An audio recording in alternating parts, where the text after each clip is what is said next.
Televizioni shqiptar nis zyrtarisht procesin e transformimit. Vendimi u mor në mbledhjen e Këshillit Drejtues, ku u miratua unanimisht ristrukturimi i institucionit në përputhje me parimet e Unionit Evropian të transmetuesve publik. Abstenim, kundër nuk ka.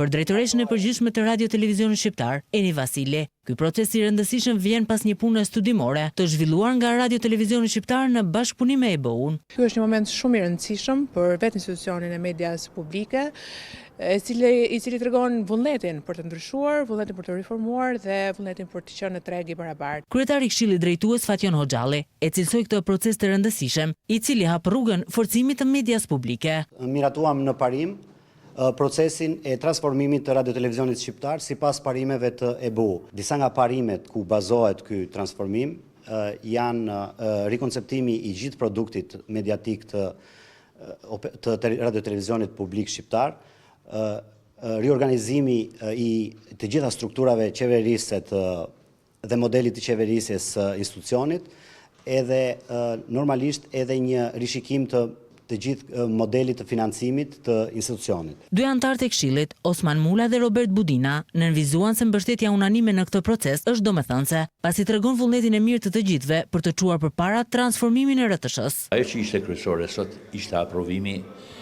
i rekomandimeve që bën EBU-ja në raport me Radio Televizionit Publik Shqiptar. Ka një vullnet i jashtëzakonshëm dhe puna për përgatitjen e reformës është bërë shumë e thelluar sepse ka rreth një vit që jemi në kontakte me EBU-n, ata sollën propozimet e tyre, ne i vlerësuam, i përshtatëm me kushtet që ka.